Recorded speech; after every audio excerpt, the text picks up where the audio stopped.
Hey everyone, happy May as this episode drops. Happy Cinco de Mayo if you are listening the day this comes out.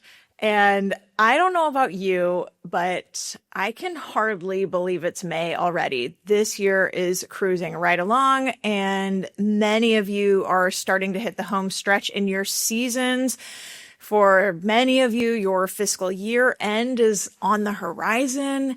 For students who listen, because I know we have more and more students who listen, those pursuing arts management degrees and otherwise, you are coming to the end of the school year likely right now, maybe taking finals these days. So all to say, collectively, we are starting to approach a time of the year that serves as kind of a natural reflection point, which is why I planned the topic we are going to talk about today. That topic is performing arts predictions for 2025, and now here we are in 2026, and where are we now? So just to give the context and background here, the past 2 Decembers, I was invited by International Arts Manager magazine. It's a magazine in our field, which maybe you know. If you go to APAP, they do a big distribution of the magazine there at the conference every January.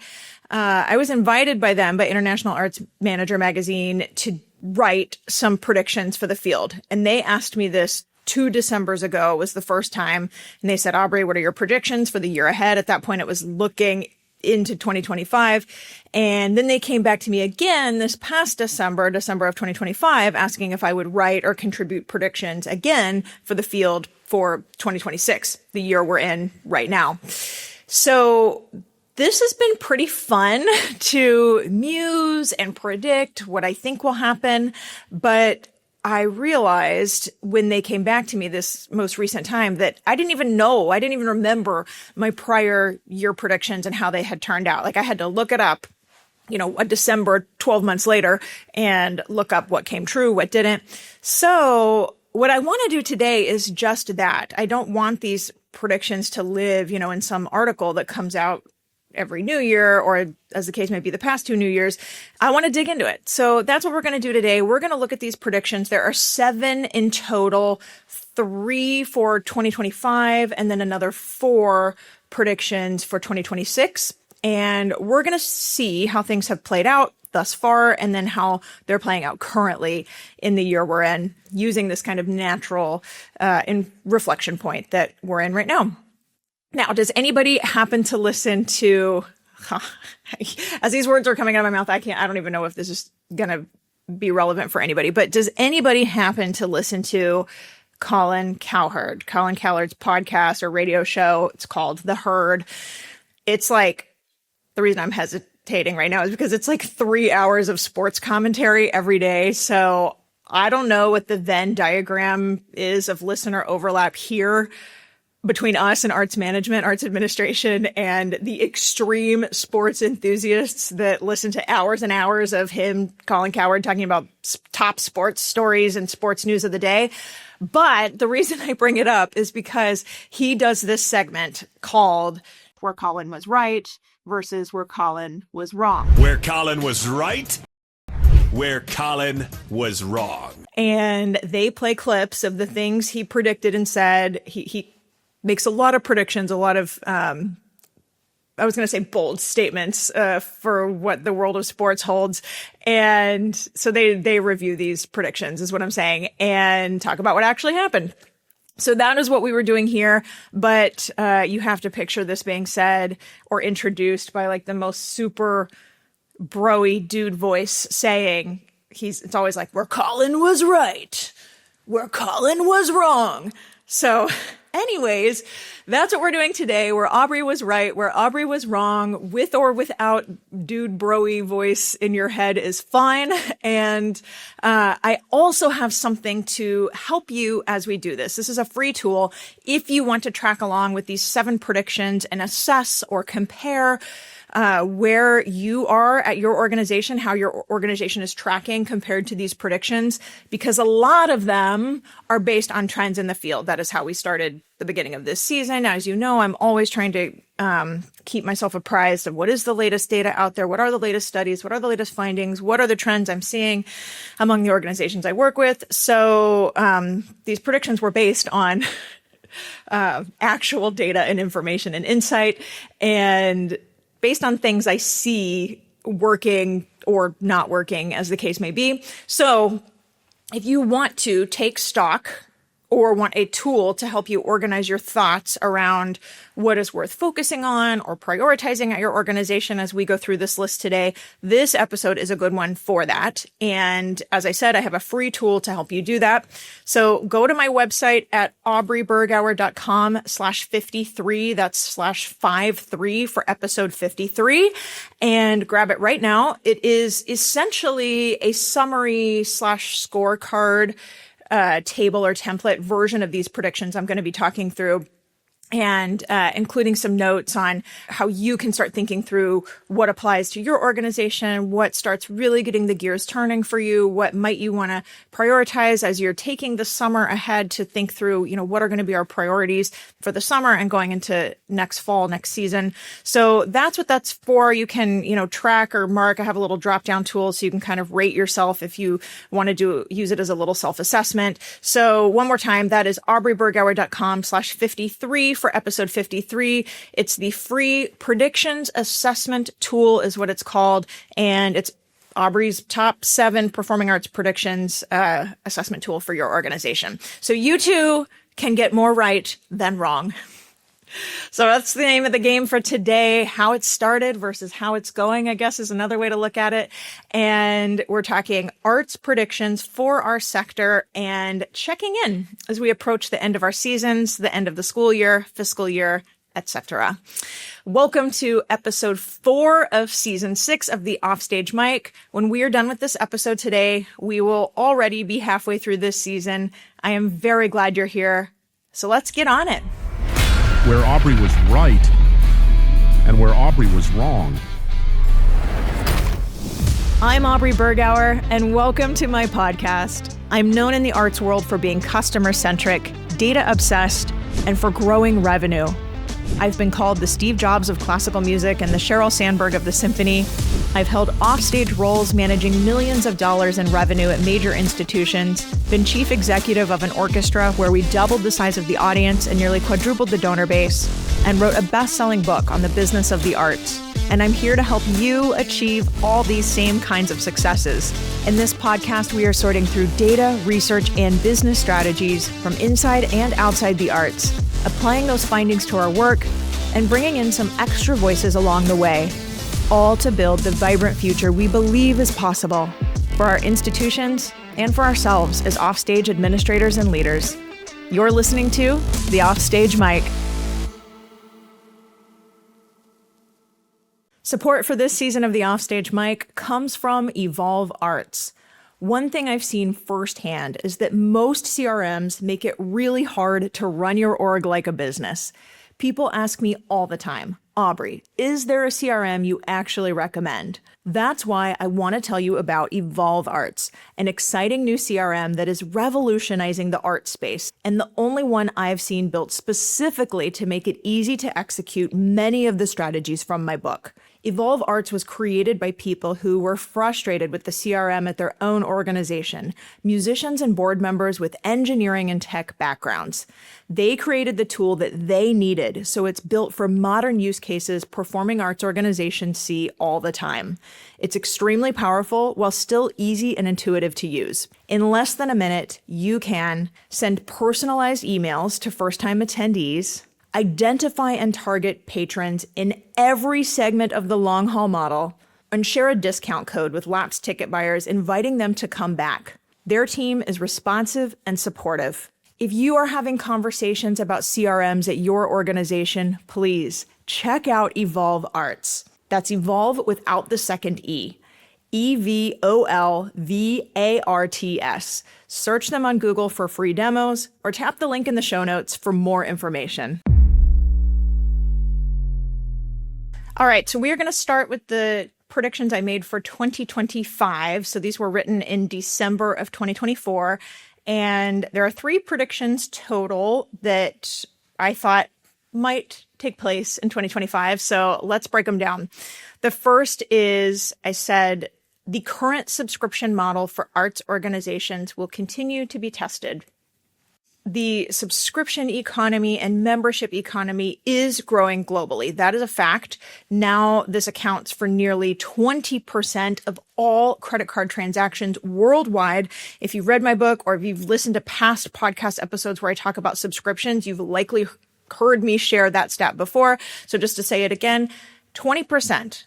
That is 1/5 of all our credit card transactions as consumers go to our subscriptions and memberships like Netflix, Amazon, grocery delivery, whatever else we subscribe to in our life. For me, that includes toothbrush delivery, razor delivery, dog food delivery, like you name it. You know what I mean? So globally, this is growing. That is a fact. Yet, despite the subscription economy, some call it membership economy, booming, many, or even most, I would venture to say, arts organizations are seeing the opposite. We are seeing subscription declines leading up to the pandemic. This is definitely a pre-pandemic phenomenon, and especially post-pandemic. We talked about these trends in the first episode of this season. So if you haven't listened to that yet, go back if you want the zoom out picture and latest data on all of that. I went on to say in my prediction article, I said, the institutions that embrace tenets of the modern subscription economy, such as opt-out renewals and a strong onboarding experience, will buck the industry trends, meaning like the arts and culture declining industry trends, and take advantage of the broader global subscription model dominance. So let me unpack that a little bit. Let me first define opt-out renewals. So opt-out renewals, to me, and based on everything I've learned on the subscription and membership economy, is the singular biggest difference between how we do subscriptions at arts and cultural organizations versus how kind of everybody else does subscriptions, certainly versus how thriving, successful subscription brands do their subscription model. So what we do is opt in. We, at the end of the season or whenever we announce our new seasons, we do the same thing for donations. Whenever it's time to renew, we ask everybody, would you like to renew? Would you like to opt in again to subscribe, get your season tickets, your package, your donation, make your donation? And so that is completely opposite of like the modern best practice of what's happening everywhere else. Okay. So the other thing I mentioned when I talked about tenets of the modern subscription economy, there are many, but a big second one in my mind, if moving to opt-out renewals where the customer has to opt out, right? Like Netflix doesn't ask me every month, do you want to renew? I have to log in and opt out is the difference there. So the number 2 big tenet in my mind is strong onboarding. So this one was so interesting to me as I was doing all of the research on this for my book. And what we normally do for onboarding a new subscriber, could be pretty much a new donor as well. We'll talk about maybe those separately, is typically what happens. If it's a subscription, they get the thank you email, they get the order confirmation. Maybe those are one and the same, maybe not. They get their tickets, whether you send them as e-tickets or for subscription packages. Often we're doing like a printed ticket that goes in the snail mail. So that's kind of it. Maybe they get added to our pre-performance customer service emails if you do that. That's kind of the extent of subscriber onboarding. And typically for donations, what's typical? They make the donation, start similarly. You get the order confirmation or transaction gift confirmation, and then you get, a week later or whatever, the tax donation letter receipt in the mail. Not a lot else. If they qualify for donor event invitations, those would come in due course, right? Like that's kind of, I'm generalizing, but hopefully you're kind of nodding along. You're like, yeah, that's basically what we do. So strong onboarding is actually the first step toward a strong renewal later. And I learned this. This is what the research bears out. This is what other thriving brands are doing. There's a whole bunch to talk about what makes strong onboarding, but it's more than what we're doing now. Again, as a generalization painting with a broad brush, more than what we're doing now, more than what most arts organizations are doing now.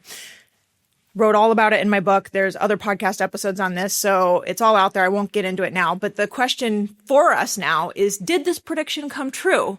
Well, yes. The organizations I know that are embracing these strategies, particularly opt-out renewals and creating a strong onboarding experience, they are the ones bucking the trends. We're going to hear from a couple of them later this season, our remaining 4 episodes this season.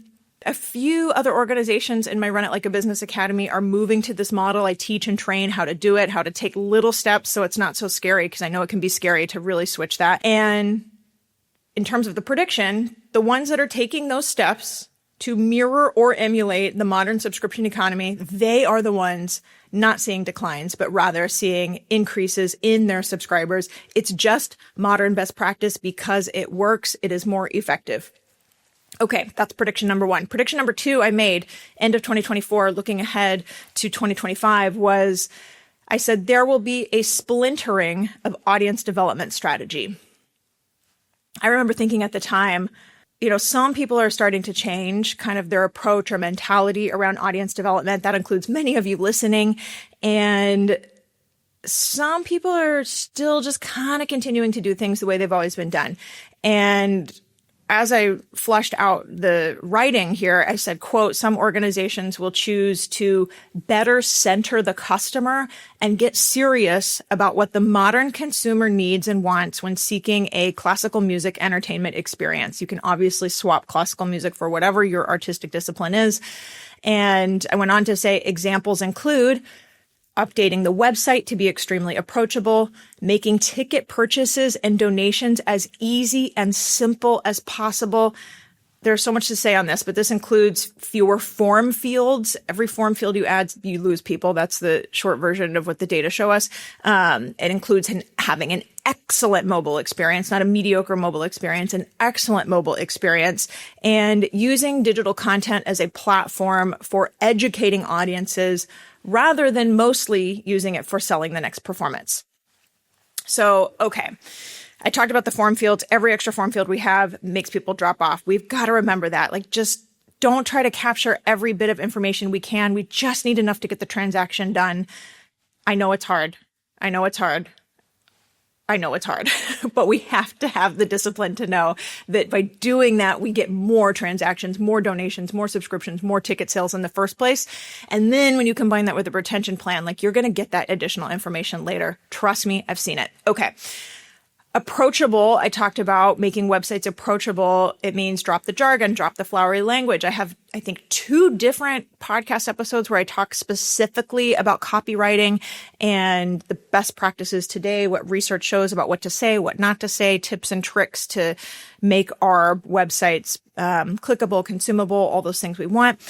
Approachable also affects the photos we use. It's not just copywriting. Who are we centering? That's really the question behind this prediction I wrote. Who are we centering?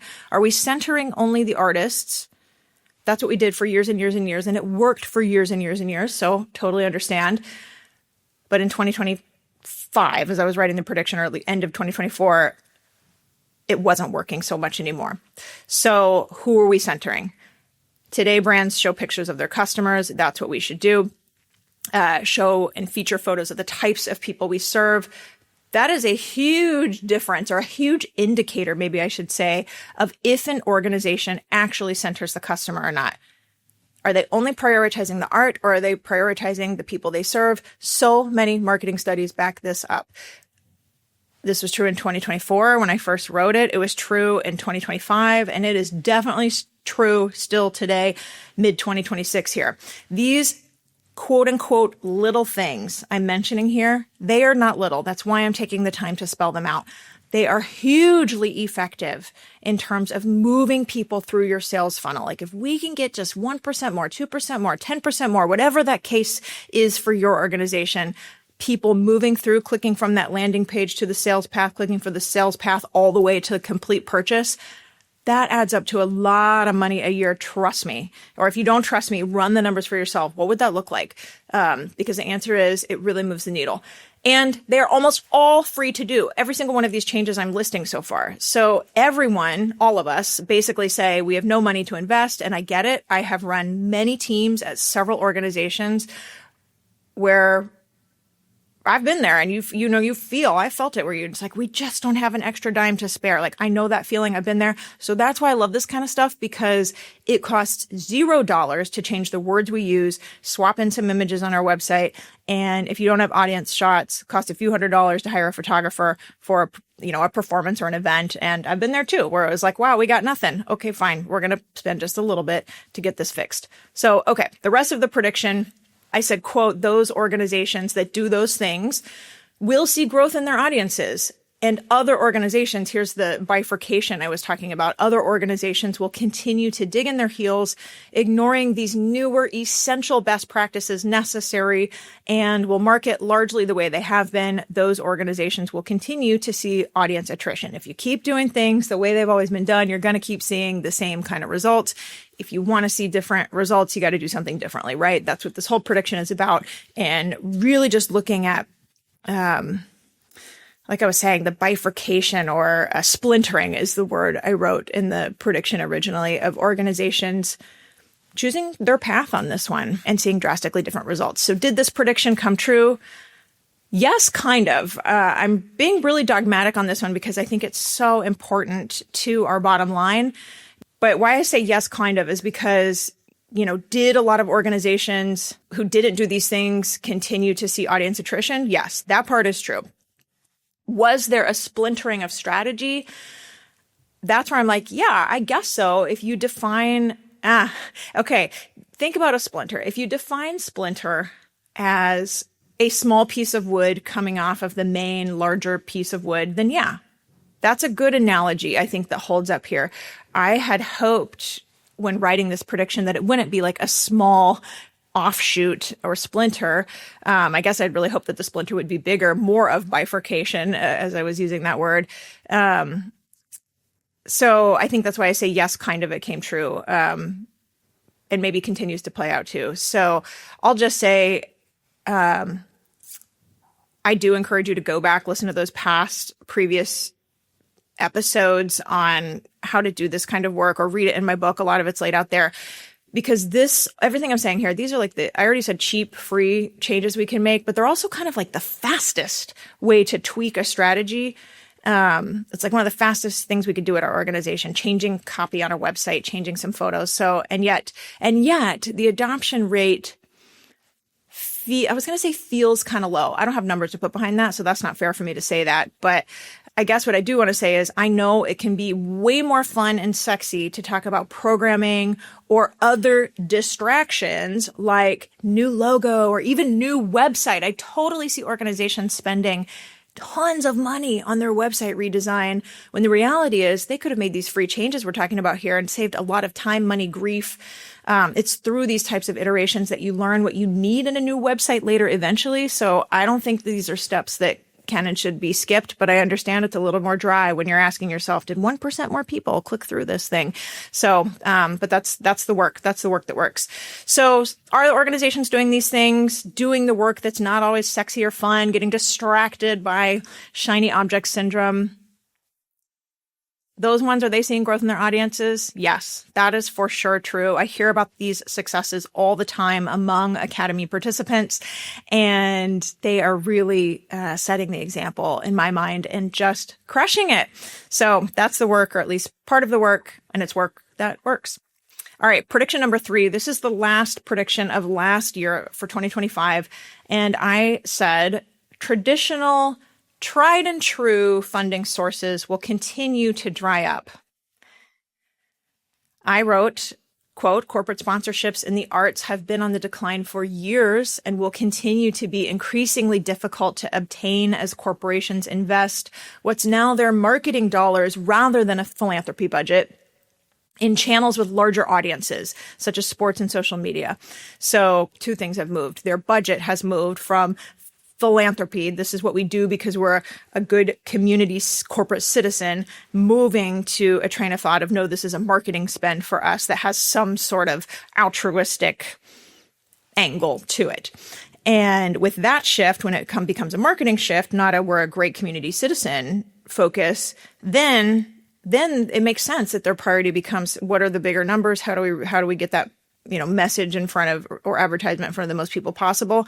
Well, that's where sports or other brands become more desirable places to be a sponsor. So, okay, I wrote, similarly, government funding for the arts in the UK, Germany, and the US, among other countries, has seen significant declines since the pandemic years, a trend we will see other countries follow. So many of us had wonderful government support during the pandemic, including here in the United States.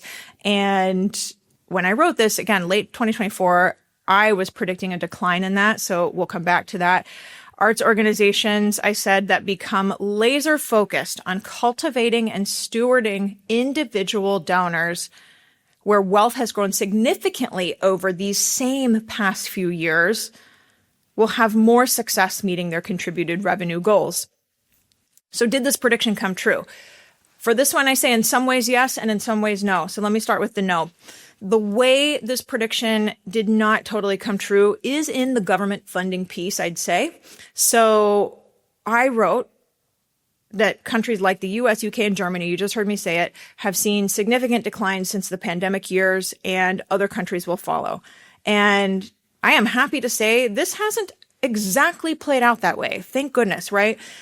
In January of this year, 2026, Arts Council England announced a £1.6 billion increase in their funding for arts organizations across the country.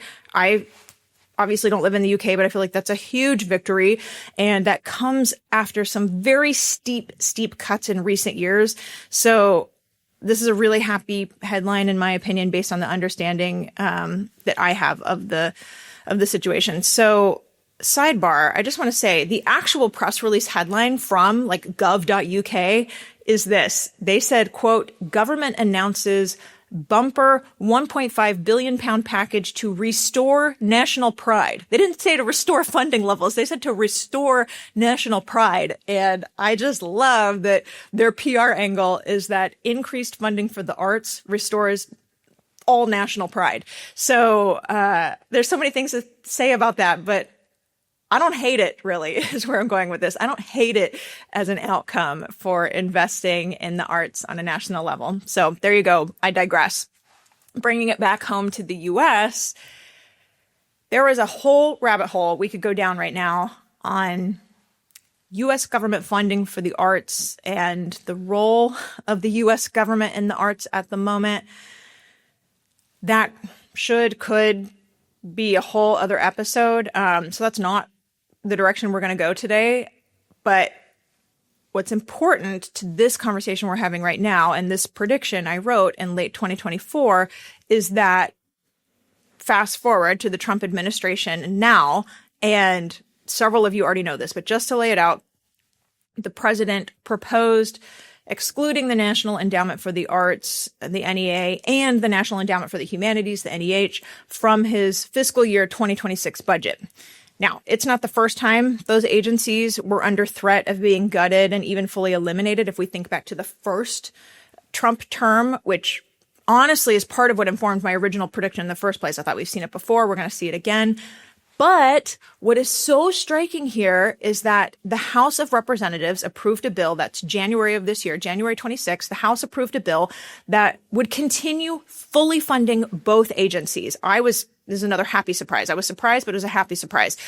The Senate then approved that same appropriations package, and they didn't just kind of approve it. It was approved 82-15 in a world where we know both houses of Congress are so divided along party lines. That's not what happened here. So this means that both Democrats and Republicans voted for this, pushed it through with pretty strong bipartisan support against what was coming out of the White House. This is not meant to be a political statement. This is me just sharing how this played out on this issue. And I think it's really important to underscore and for us to see and understand, because in the midst of what has been some very difficult and challenging times, we'll say, for arts and culture over the last year or so, particularly at the federal level. For me, this was a ray of light. And there is so much at stake at the national level right now as it relates to our cultural landscape in this country. I've got another podcast episode fully dedicated to advocacy and a full chapter on my book about why it is so critically important. It's episode 23. If you want to go look it up, I'm speaking to the board chair at the San Diego Zoo, who has a huge, huge advocacy component to what they do. So please use those resources if you are wanting more on that topic. But for now, I just want to say that I'm just so glad that for this particular part of the prediction, I was wrong. Happy to be wrong on this one. Now, let's talk about the other part of the prediction, the part that was correct. If you listen to the first episode of this season, this is another one. We learned in that episode that basically every kind of funding source on the whole has been going down. So corporate sponsorships are what I wrote about. I wrote about them being harder to obtain. Yes, 100% that is true. When organizations contact me and they say they want to increase corporate sponsorship, I'm like, why? It is the hardest type of money to raise. So spend that time and effort instead on individual giving, where, as I said in the prediction, individual giving is a category that just has way more growth potential. And the reason for that is, I know right now so many of us are experiencing inflation and, our dollar doesn't go as far. So I'm not talking about the affordability crisis that is present and affecting many of us. I'm talking about the wealthy getting wealthier. And I am not here to say that I want the 1% to be even richer. So please don't hear me saying that. What I am saying is that given that this is the case before us, this is the hand we're dealt right now, it's our job and our responsibility to see that the opportunity lies for nonprofit arts and cultural organizations to go after it. So in a world where there is limited time, staff, resources, funding, and you can't do it all, chase individual giving, not corporate giving or some of these other harder to obtain funding sources. Last thing on this, I have a whole long haul model that helps lay out how to do just that, how to go after individual donors, how to grow the donor base.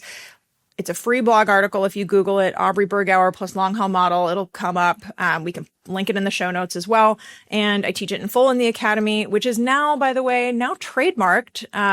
Earlier this year, the long haul model was trademarked as a bona fide consulting tool for growing audiences and the donor base. So really happy to be able to share that with you all. The point is, talk about organizations having, quote, more success meeting their contributed revenue goals. That's how I wrote it in the prediction. Those organizations implementing something like the long haul model are really seeing incredible growth and results because of their focus on individuals, which, as I'm saying this out loud now, I'm realizing really matches kind of prediction number 2. Who are we centering? If we're centering our customer, centering our audience, that then tracks with this prediction here. That's how we grow. Let's say you're running your performing arts organization more and more like a business. Insights are clicking, dots are connecting, you're hungry for more eureka moments. But what holds a lot of organizations back is just not having time to assemble the data you need. Bolero is a new tool for performing arts organizations that creates comprehensive, beautiful reports that give you simple answers to many of your complex questions. Questions like, what programming actually brought in new audiences? How much of our audience returned this year compared to last? What events do people drive further in to see? The data to answer these questions already lives deep in your CRM. Bolero reveals these answers so you can stop digging through data, sometimes even jerry-rigging across spreadsheets, trying to extract what you need. I know, I've been there. And instead allows you to spend your time thinking, planning, and making decisions. If you want clear reports created with your ticket data in a fraction of the time and at a fraction of the cost compared to consultants, head to www.hellobolero.com/changingthenarrative and click Let's Talk at the top of the page. Bolero will be at both the Opera America and League of American Orchestras conferences this year. If you're attending, go say hello to Bolero. And if you book an introductory call before this season of the Offstage mic ends, the founder of Bolero will help you identify 5 additional questions not already a part of their question bank to custom build for you and your data if you decide to work together. Go to www.hellobolero.com/changingthenarrative to take the first step. So all of that were the 2025 predictions and how those predictions played out. A year later, this past December, International Arts Manager magazine came back to me and asked, will you do this again? So here are the predictions I made for 2026, the year we are in now. There are 4 of them. First prediction I made for this year is that retention overtakes acquisition as the primary growth engine. Okay, this is really picking up right where we left off. Okay, the year before, you heard me say how I wrote about the splintering of audience development strategy. We just talked about that. And I wrote this prediction this way because I was trying to hit at audience development again, knowing this is still going to be an important topic. It's not going away anytime soon. It just matters to so many arts organizations. And like every arts organization, for the most part, because we always need and want audiences, it's just going to continue to be part of our priorities. So this year I wrote it like this. I said, more organizations are realizing that getting new audiences, new subscribers, and new donors every year won't solve their financial challenges. Instead, the organizations experiencing the most growth are the ones focusing on retaining those new people and building loyalty rather than churning through them. Retention, I wrote, is the path to financial resilience. Okay, if you've been listening along this season, you have heard this chorus before, okay? So let me say it again. Retention is the path to financial resilience. We have said for years and years, decades at this point, on the whole, as a field, as an industry of arts and culture, particularly performing arts, but true for, that's not true, but true for visitor-based and exhibit-based institutions as well. We have said, quote unquote, we need new audiences. And I cannot stress enough that this is not really what the data show. The very first episode of the season where I shared all that national data, I get into this too. There's just so much evidence out there that we are actually getting new people to come, okay? Just to the tune of thousands and thousands of tickets a year. And the data show, both the national data and the hundreds of arts organizations I've worked with at this point, that we're just really good at getting new people to come. Excellent even. So I wrote, quote, more organizations are realizing that getting new audiences, subscribers, and donors every year won't solve their financial challenges, meaning going after new all the time clearly isn't making life easier for artistic institutions. If you are still facing financial challenges and you think you need new audiences or you think you need new donors, just rewind 30 seconds and listen to this part again. That's not what's going to get you there. We know how hard it is to balance the budget these days. I know it, you know it. We know costs are rising and the business model is being pushed to the brink. This is just really top-line conversation in our field right now. And those challenges are why a lot of you are here right now listening. So if we are getting new audiences and new donors and the financial equation is still not working for us, what now? The problem is, like I said, we're collectively good at getting new audiences, new donors, even sometimes new subscribers, but we are collectively pretty not great at retaining them. Okay, you've heard me say it many times now. The first step to being healthy is to stop the bleeding. That's another way to say this. Stop the leaky bucket is another analogy I use. But in some ways, I kind of like stop the bleeding because I just think that's more urgent as an analogy, and that kind of urgency is necessary for a lot of us. So deciding that we're not going to say we need new audiences is a shift in strategy. I'm completely aware of that.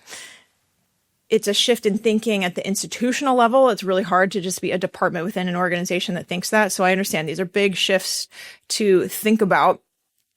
But that shift is what results in growth. I've just seen it time and time again now. So here we are, almost halfway through the calendar year as this episode drops, and we're about to have a few episodes dedicated to new case studies and examples of this playing out in a good way. So the prediction was retention overtakes acquisition as the primary growth engine, a prediction already true for some. And my most sincere hope for all of you listening right now is that it proliferates. Okay, prediction number 2 for 2026. AI, baby. We've not talked about AI yet. I don't think this whole season. AI-assisted productivity becomes standard, was the prediction. I wrote, quote, I often preach that there aren't a lot of ways arts organizations can save money, but the fast rise of AI is changing that. Not for artistic decision-making, but for streamlining administrative load and freeing staff to do higher value work. Many individuals are dabbling in AI, I wrote, but the real gains in time savings and efficiency will come for teams that adopt early and embrace this technology for an operational leg up. So I'm not going to spend a ton of time on this one because we are going to have a whole episode dedicated to this topic of AI before the season ends. I cannot wait to bring you the expert guest I have lined up for that. But I will say this, in a world where our arts organizations are so strapped for cash, time, resources, all the things I keep saying, where there's never enough hours in the day, right? AI is a tool available to help provide some relief. I didn't write about it for 2025. I definitely did as we headed into 2026. I know there is so much unknown out there with AI. I know it's like the Wild West still. But the tool, any tool itself, generally speaking, is neutral, and it's up to us. How are we going to use it? How are we going to deploy it? Just to share a little bit about my own business, AI has been a huge boon of efficiency to my own business. At a baseline level, I think arts organizations should be using AI to assist with repetitive tasks that can be automated. So what do I mean by that? For example, if you have a human monitoring the general hello at inbox or info at inbox, whatever that is for your organization, you know, they're handcrafting responses to every inquiry that comes in for the most part. I now believe that is a complete waste of time and waste of money. It costs us to pay for that work to be done. I am not saying I want AI to eliminate some staff roles. That is not what I'm saying. I know that's what the tech companies are doing, and that's what some other industries are as well. That's what some of the other predictions out there are saying is how AI is going to replace all these jobs. And that may be true for those industries. I'm not disputing that. But for us in arts and culture, we are already so lean. I'm not talking about eliminating jobs. I'm talking about freeing our staff brains, freeing our staff time for higher level work. And that gets me really excited when I think about eliminating tasks that are repetitive or training an agent in my own business to continue the info at, hello at example. I now have an agent that drafts every single response to that inbox. And then a human just reads it, make sure it's correct before it goes out the door.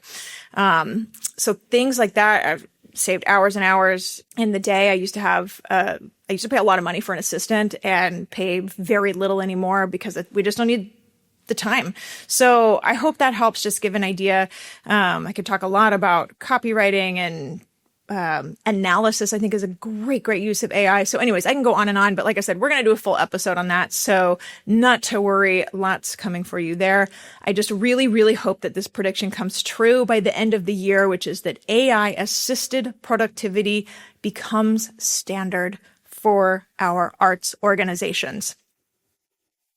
Okay, prediction 3 of 4 for 2026.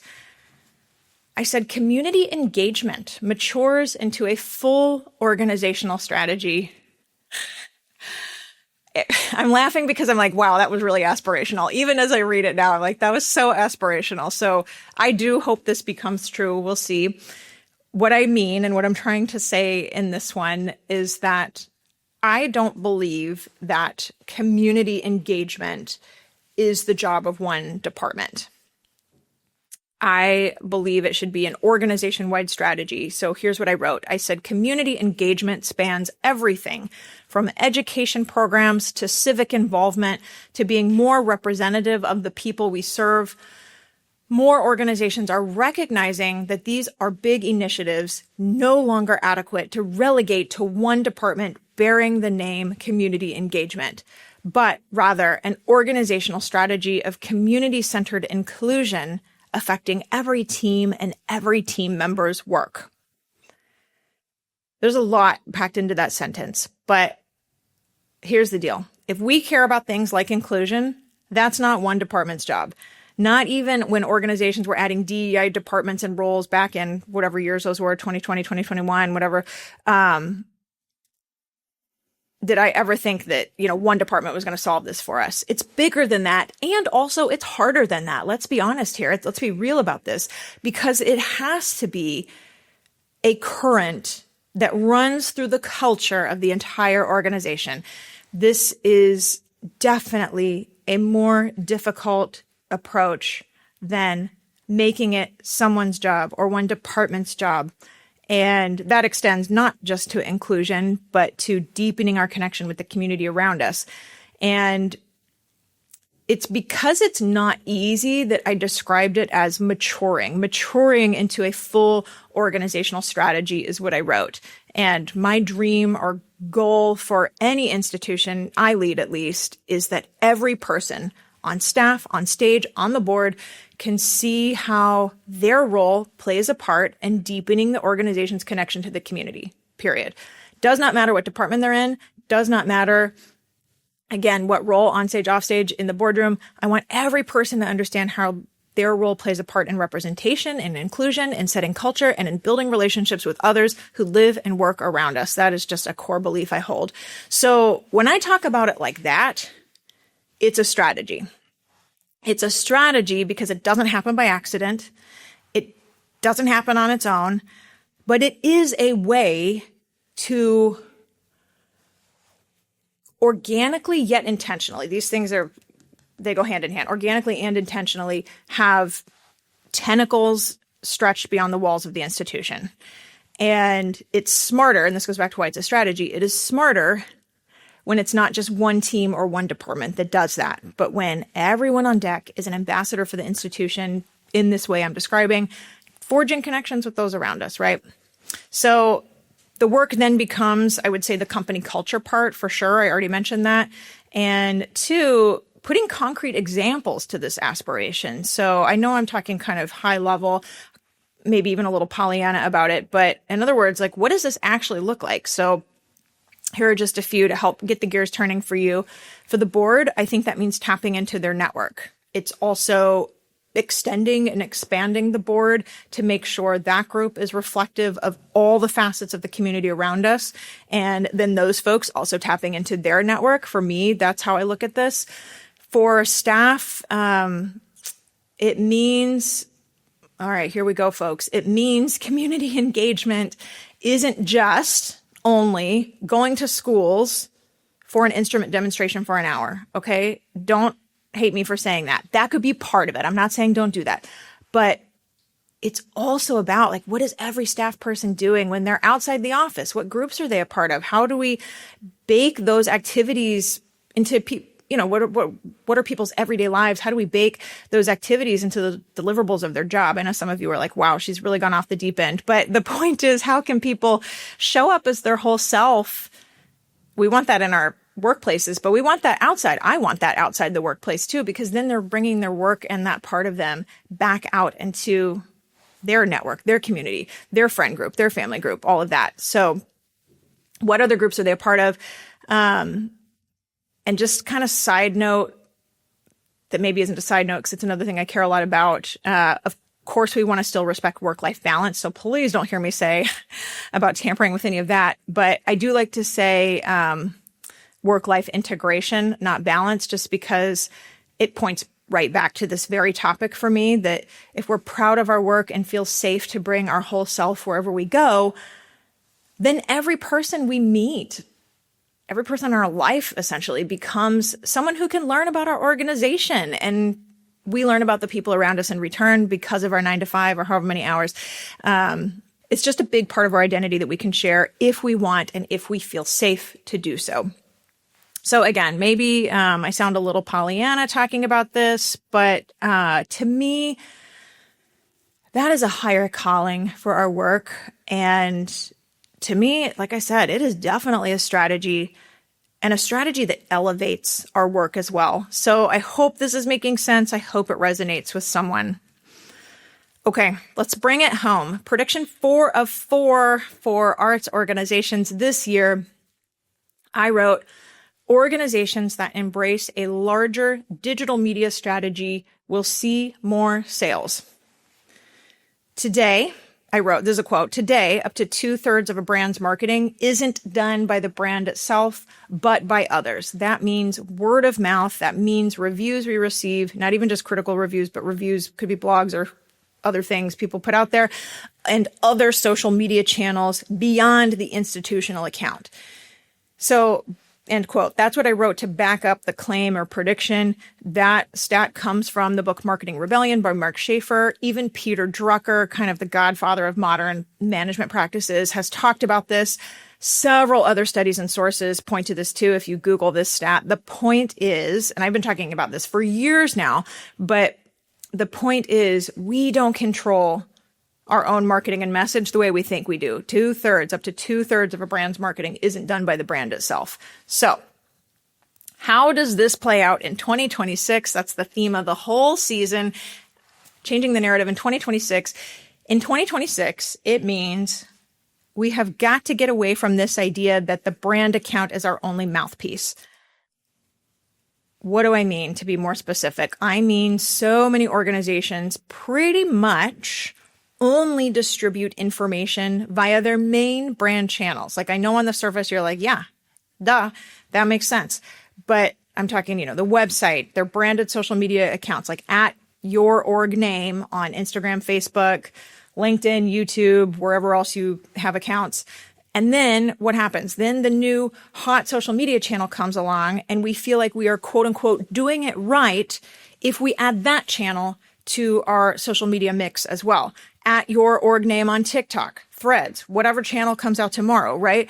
Like, given how marketing works in 2026, we've already established up to 2/3 of all marketing is not done by the brand itself. So given that as our baseline that we're working with here, having the brand more places is not the right play, is what this prediction is about. We are seeing this organically already in the arts marketplace, in our field.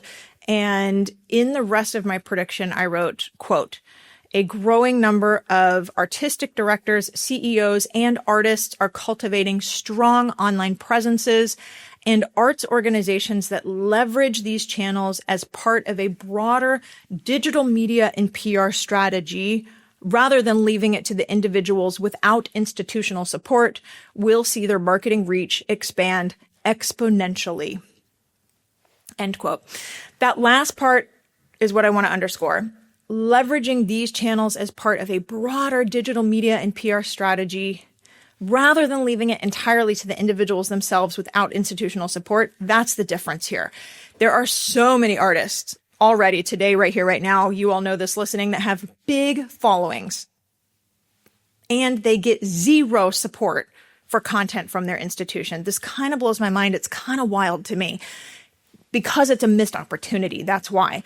On the admin side, I see a growing number of leaders developing their social media presence, all the way up to CEOs at large, major institutions. That is a win in 2026 in my book, that they are jumping on this bandwagon to develop their personal channels. And also many, all maybe even of these CEOs could really use institutional support for that too, meaning, again, being part of the bigger communication strategy in their messaging and content. So they're not on their own putting things out there. It strengthens instead what they're able to put out there. So to be clear and put a finer point on this, I am not talking about posts that say, come to this weekend's performances. That's not it, okay? I am talking about in an age where media coverage, traditional media coverage for the arts is on the decline. Media in general is under attack in many ways right now. We cannot depend on only the brand account or only on traditional earned press coverage to tell our stories for us. That's again, the way we did it for so long. And today we can't rely on that anymore. But collectively, what we do have and can rely on is that we have a lot of followers at any given organization among the people who are within it, who can help tell that story, those stories, our stories. And that needs institutional support, not expecting everyone to be an individual creator on their own, no matter how good they are, or how big or small they're following. We got to give support for this because, and to me, that's just a stronger PR strategy, stronger use of time instead of adding one more brand account on whatever the new channel of the day is. So if you're hearing this and thinking, Aubrey, we can barely manage all of our brand social channels as it is. How could we possibly add more? How could we possibly add support for individuals within our institutions? I would say, see the previous prediction on AI and how AI needs to be a part of the workflow to help with mundane or repetitive or low-level tasks in order to free people up for higher-level work. Just like this. I'm not saying social media strategy is a low-level task, just the opposite. It's really not. But AI can help us figure out, you take this message, rework it for our artistic director, musicians who want to post about it, and CEO if they want to post about it, right? Like that's a task you could give an AI tool, for example. So, okay. I also want to say, for me personally, I don't think the brand account needs to be on every channel out there. So there's that too. I think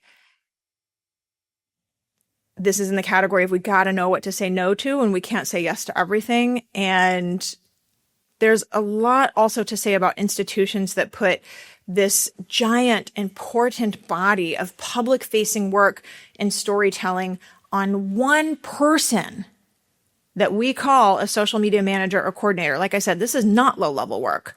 And I personally think the strategy is so much more important than the weight that we give it in terms of title and pay, but maybe that could potentially be its whole other own podcast episode too. So for now, if you want more on this, what I can give you is I write about activating what I call our influencer army in my book. I expound on this, how to do it in my Run It Like a Business Academy as well. We've got a whole module on maximizing social media strategy and how do we do that today.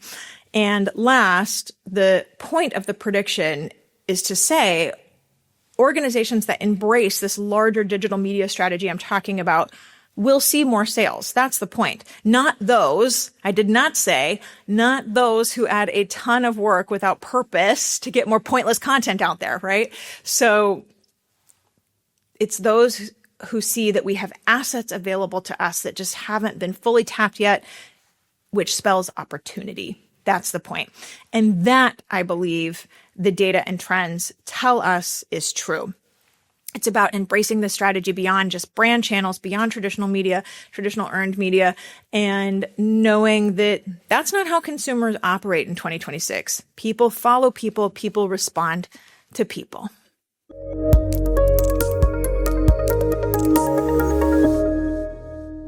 So there you have it. We just covered 7 total predictions, 3 from last year, and how those predictions played out on the whole, all of 2025, plus 4 more predictions that we are in the middle of seeing play out right now, real time, halfway through this year we are in. And the question is, where do you fall? How is your organization tracking for each of these?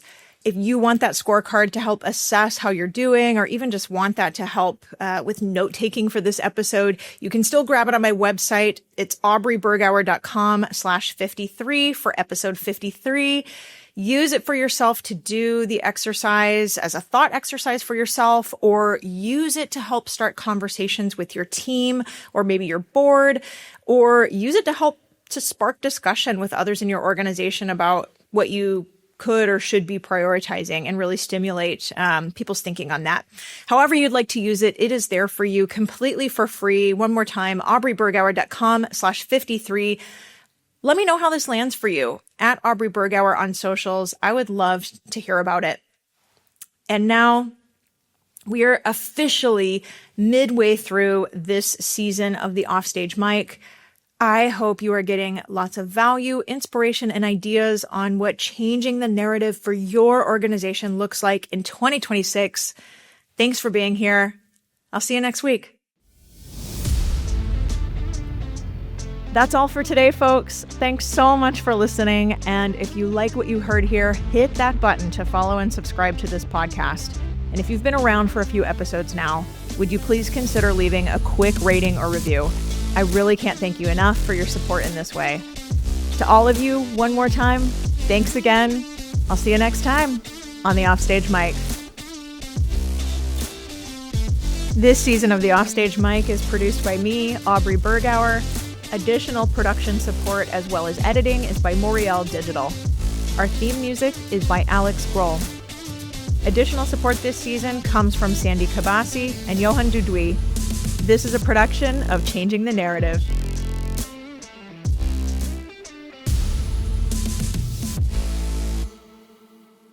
This podcast is brought to you by Moriel Digital. We all want our arts organizations to reach wider audiences and engage our communities, right?